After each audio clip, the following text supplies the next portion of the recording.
Welcome to the Tesla Crash Lab.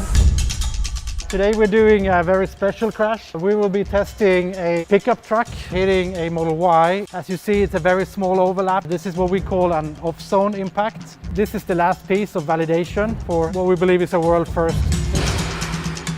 Previously, the best way to design a safe car was for industry standard crash testing. And those crash tests are like a few grains of sand. Those grains of sand are meant to represent the beach, but in reality the beach is infinitely complex. Every crash is different.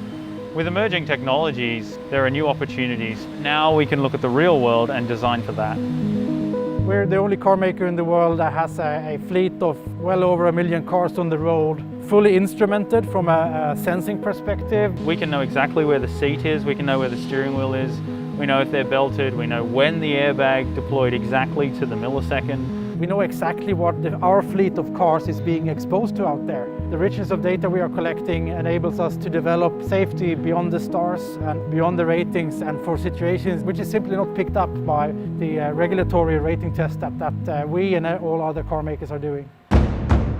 Industry standard crash testing is focused on impacts directly into the door. We've noticed in the field that it's very common for impacts not to hit the door. Once we found the gap in what the legal testing required and the types of crashes we saw from our fleet data, we decided to use our very detailed simulation models to run impacts in different locations, like this simulation here. And we use this to really tune down to the millimeter and down to the mile per hour, the threshold at which you need airbags and you don't need airbags. We use that to tune the airbags and the seat belts for optimal safety.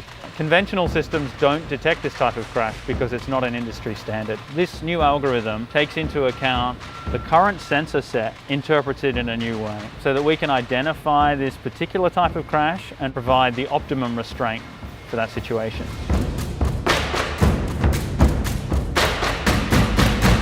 After we ran hundreds of simulations, it was time to test this in the real world. We have 17 high-speed cameras running at 1,000 frames per second, and camera data forms an integral part of the information that we collect in a big test like this.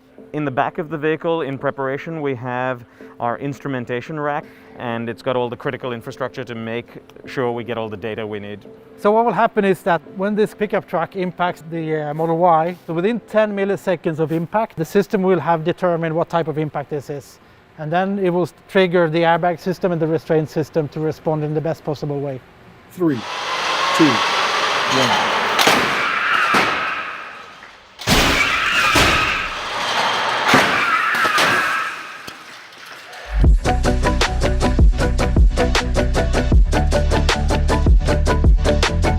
So we just finished the crash test. Looks like we have a home run result. The cars even ended up exactly where we predicted. Post-crash, the detection worked perfectly, and we deployed the airbags exactly as we intended to, as we wanted to, and indeed as we predicted to. And I just had a look at the injury values recorded by the dummies, and they look beautiful. This feels awesome.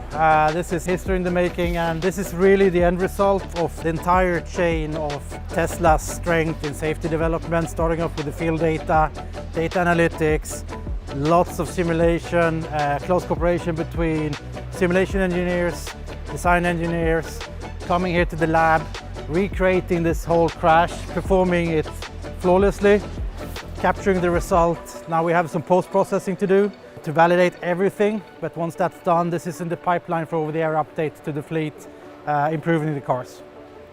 We have more data now than we've ever had before. We can understand real exposure, and then we can design our vehicles for that exposure.